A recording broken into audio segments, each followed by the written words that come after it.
Hablemos de lo que está ocurriendo en la crisis del Poder Judicial, lo que está ocurriendo en Rancagua, donde la situación realmente es impresentable e insostenible. Ha pasado de todo. Jueces que están suspendidos, un juez que va a ser formalizado, la lentitud exasperante de la Corte Suprema, la capacidad de estos jueces de hacer cosas y tener notas máximas en sus calificaciones.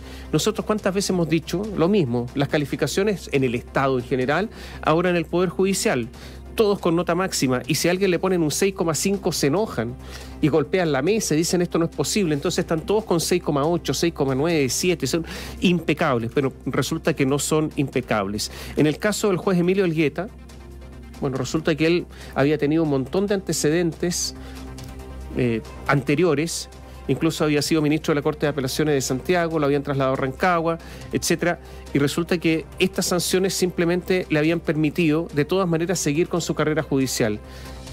Ahora se ven las consecuencias, porque hay en el Poder Judicial también cierta protección, cierta mano ancha, cierta capacidad para tapar las cosas, la amonestación por escrito y después todo sigue igual. La vida sigue igual, la vida profesional me refiero. Esto en desmedro justamente de las personas que concurren con sus conflictos, con sus diferencias, a dirimirlas ante lo que se supone una justicia profesional y además una justicia imparcial. Eso no es así en muchos casos. En más de una oportunidad hemos visto y definido esta situación como la punta del iceberg, no solo porque no resulta, o sí resulta ingenuo pensar que solamente se registre esto en esa zona de nuestro país, podría también eventualmente registrarse en otros lugares, por cierto que se tiene que investigar, pero puede ser así, sino que también decimos que es la punta del iceberg porque hablamos de 3 jueces que están suspendidos en este caso, uno más complicado que los demás porque hay uno que está siendo investigado por la Fiscalía, que es el tema de Emilio Elgueta, pero también hay que decir que son muchas otras personas las que están involucradas, no solamente estos 3 jueces, por obvio que así parezca, pero la ministra que está a cargo de la investigación, Rosa María Maggi, tiene 4 meses para investigar, tiene completa libertad para revisar de arriba abajo, de atrás hacia adelante, a todas las personas que están eventualmente involucradas, en este caso en la Corte de Apelaciones de Rancagua. Y nosotros en Bio Bio la radio tenemos una lista de personas que van a ser indagadas precisamente en lo que estamos hablando. A ver, esto, relacionémonos con lo siguiente. El fiscal Sergio Moya ha dicho que posiblemente Elgueta no va a ser el único formalizado. Hasta ahora, claro, ¿no es que es él que está. Exacto, entonces hay que revisar con atención la lista. Yo también creo que hay que revisar otra cosa con atención. Los fallos en que estas personas, estos jueces participaron. No es posible que si se dictaron fallos mediante una torcida administración de justicia, estos fallos sigan vigentes per secula seculorum, porque se afectaron derechos de personas. Me imagino que serán revisados con atención, con pulcritud, uno a uno, y no solamente donde están involucrados personas importantes o relevantes, sino que todos. Porque aquí los más afectados son justamente las personas no importantes, cuando se enfrentan con poderosos, los que pueden justamente hablar con el juez, pegarle el llamado telefónico o a veces pagarle. Veamos la lista. Son 20 personas, 20 investigados en esta trama de corrupción de la Corte de Apelaciones de Rancagua a la que Bio Bio la radio tuvo acceso. 11 funcionarios judiciales, 9 abogados, los que están en la mira del fiscal Sergio Moya. Y como decimos, el mismo fiscal, Sergio Moya, una cosa es para hacer el punto, hay jueces investigados por el Poder Judicial por eventuales delitos que habrían cometido, suspendidos, y está también la investigación de la Fiscalía en el caso de Emilio Elgueta. El fiscal Moya dice y anunció ya nuevas formalizaciones que se van a sumar a la situación en la que ya está Emilio Elgueta. Eric López nos cuenta lo último del caso. Hola Eric, buenos días. Hola, ¿cómo están? Muy buenos días. El fiscal jefe de la Unidad de Alta Complejidad de la Fiscalía de Rancagua, Sergio Moya, instruye esta investigación por ahora desformalizada por los presuntos pagos que habrían recibido 3 ministros de la Corte de Apelaciones de Rancagua a cambio de fallos favorables y nombramientos en notarías y cargos ahí del Poder Judicial en la región. En un hecho inédito, ustedes lo anunciaban, el próximo 26 de abril el persecutor va a comunicar en audiencia los cargos por enriquecimiento ilícito y prevaricación que pesan sobre el titular del Tribunal de Alzada de la región de O'Higgins, el ministro Emilio Elgueta. Al magistrado se le investiga por depósitos, cheques y transferencias por un total de 32 millones de pesos que llegaron ahí a sus 5 cuentas bancarias, las que habrían coincidido tras contacto, estos pagos, estas transferencias, estos cheques, habrían coincidido luego de contacto con abogados del lugar, de la plaza, y también luego de nombramientos de notarios y funcionarios judiciales. En la indagatoria del fiscal Moya se suman en calidad de imputados los ministros de la Corte de Apelaciones de Rancagua, Marcelo Vázquez y Marcelo Albornoz. El primero, la semana pasada, junto a su abogada Paula Vial, entregó copias de sus cartolas de cuentas corrientes del año 2016 a la fecha. Ya se adelantó, no declaró en aquella oportunidad, solamente él pidió esta cita para entregar estos antecedentes.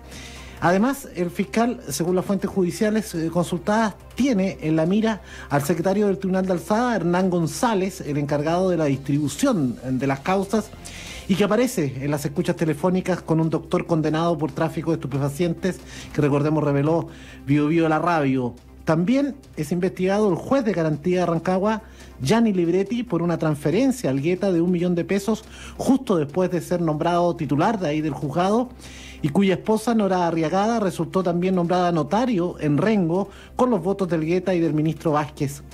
Como presuntos cómplices aparecen los abogados integrantes de la Corte de Apelaciones de Rancagua. Si bien estos no son miembros del Poder Judicial, cumplen una función judicial. Abogados integrantes, esa es la figura. Ellos dictaron fallos sin oponerse al Gueta ni Vázquez. Se trata de Álvaro Barría Cható, nombrado notario además y conservador de Litueche, Claudio Sepúlveda, actual abogado de la Intendencia de O'Higgins, y José Briceño. A ello también se suman 3 funcionarios de la Corte de Apelaciones de Rancagua que realizaban los depósitos al ministro Elgueta. Lo que estamos señalando con esta lista no es que vayan a ser todos formalizados o que van a ser condenados. Son los que están siendo investigados, es decir, los que están en calidad de imputados en la investigación según las fuentes judiciales consultadas por Bio Bio la radio. El fiscal Moya además investiga a los abogados que litigaron en la sala que integraba Elgueta y Vázquez y que tuvieron estos alegatos de pasillo con ambos antes de conseguir precisamente fallos favorables. ¿Quiénes son? Gabriel Enríquez, que se conoce ahí en la zona, es el abogado de Óscar Muñoz Toledo, el ex canciller de la Iglesia Católica, Rodrigo Guerrero Román, Claudio Valenzuela, Pablo Latorre, Alex Ruz, Juan Francisco Catalán, Luis Felipe León Pincheira, Víctor Beltrán, nombrado notario en San Vicente, y Muta Adam, que es la esposa de este último. El abogado defensor del Gueta, Boris Paredes, conminó a los fiscales a dejar de litigar por la prensa. Solamente bastaba la formalización para destruir a una persona. Porque los fiscales, como todos los abogados, quieren ganar los juicios, pero a diferencia de los otros abogados, ellos son abogados que tienen el poder para destruir vidas a través de investigaciones.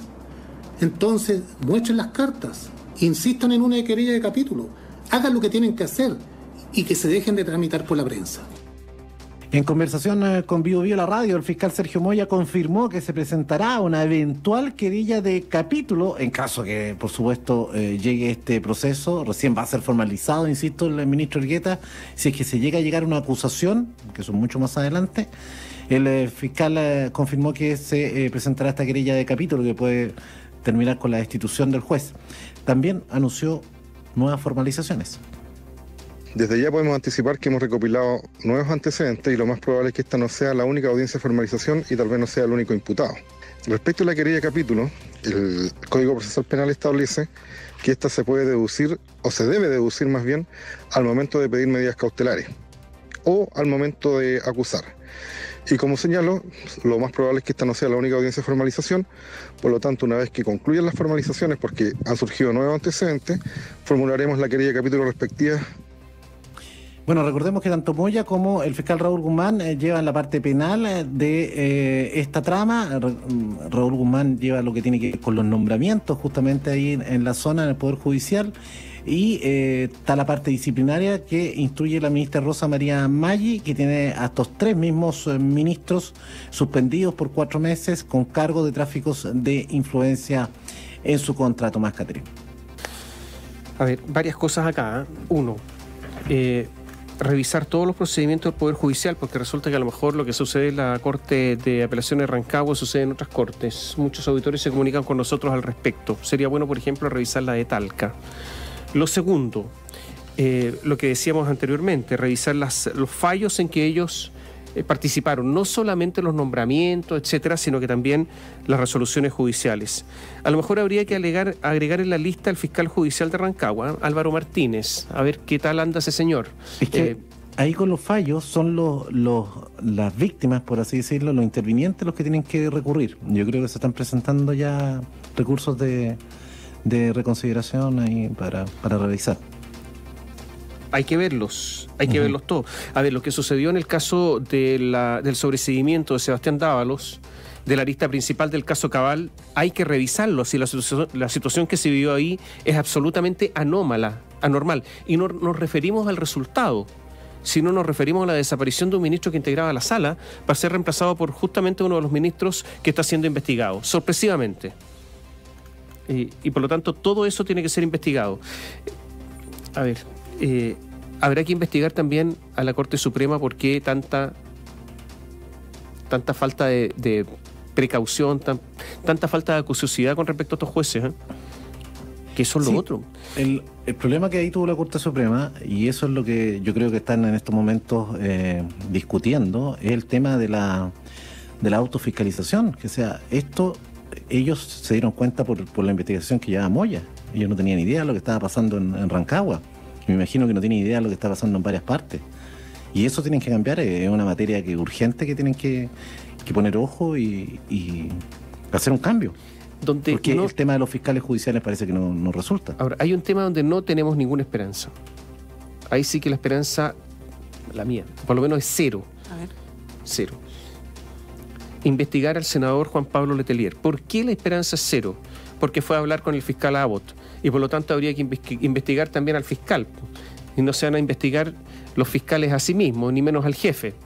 Y además porque el Partido Socialista, que me imagino que tendría que haber tenido precaución, por lo menos haberlo llamado, inmediatamente Álvaro Elizalde, es una desgracia, él en este caso, lo salió a defender.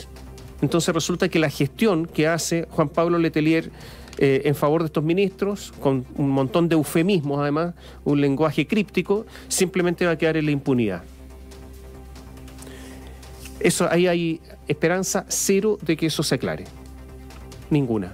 Bueno, los políticos tienen capacidad para librar. Pues, ¿sí? Libraron de casi todos del financiamiento ilegal de la política, no van a librar de una reunión.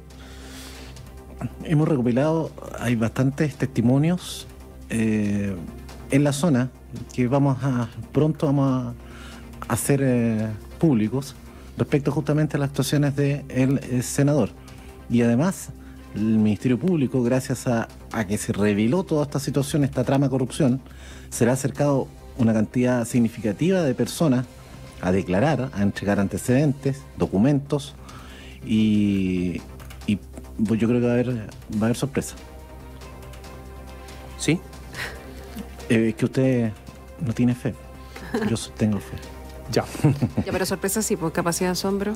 Claro. Oye, Eric, a futuro, hoy tienen que jurar los jueces nuevos, los jueces suplentes, digamos. Correcto, lo que les contaba yo de lo que mandó la Suprema. Claro, que tienen que hacer ese trámite en la jornada de hoy. Y está también el tema de la revisión de los fallos, la formalización el 26 de abril de Emilio Elgueta. Exactamente. Me sorprendía el fin de semana, circuló una información respecto de 30 millones de pesos que él recibió en una de sus cuentas corrientes que tiene levantado el secreto bancario. Son 32. 32 millones, pero me llamaba la atención que no eran transferencias de otras personas o depósitos de otras personas, sino que eran depósitos en efectivo que él mismo se realizaba en su cuenta. Y por eso le contaba yo que hay 3 funcionarios judiciales a los que él mandaba a depositar. Claro. Que también están en calidad de imputados. Se la sabía toda, una forma, eso del efectivo, es muy difícil de pesquisar, ¿no? No, pero tiene transferencia, la del juez Gianni Libretti, por ejemplo. En los otros pagos. Y también tiene unos cheques de unos abogados. Ya. Ahí se cayó. Ya. Pero eso, ojo, él que ha dicho su defensa, que son préstamos. Oye, ¿qué le va a pasar a Gianni Libretti? A propósito de la transferencia de garantía, va a ser citado a declarar en calidad de imputado. Oye, mira un caso, lo contaba ayer el diario El Mercurio. Hay un abogado que se llama Juan Pablo Latorre Ascuy. Había una acción de petición de herencia. El 10 de mayo de 2017, Pablo Latorre, era defendido por otro abogado y ganó la causa en el Tribunal de Alzada Rancagüino, la Corte de Apelaciones. En el fallo estuvieron los ministros Vázquez y Elgueta. Elgueta, en este periodo, depositó 2 millones en su cuenta corriente en efectivo. La fecha coincide con el tráfico de llamados. Está lleno de esos casos. Y él está en la lista de imputados, sí. Que se la ley. Pero está lleno de esos tipos de cosas, pequeñas causas y dineros simultáneos, digámoslo así, coincidentes. Definido como préstamo. Exactamente, esa es la trama que se está investigando. Ya. Entonces, ¿tú nos vas a entregar más antecedentes los próximos días? Sí. Vamos a ir a la zona. Ya. ¿Y hacia dónde apuntan los antecedentes? Las reuniones del senador con distintos tipos de autoridades allá en la zona. Ya. Y un restaurante, donde hubo una reunión. Sí. Hay que investigar un restaurante donde por lo menos se hizo alguna reunión, una conversación y donde hubo testigos, donde participó o habría participado el senador. Ya, nos comunicamos más tarde, Eric. ¿Y tú Por supuesto. ¿Cuándo viajas? Mañana. Gracias, Eric. Buenos días. Chao, Eric.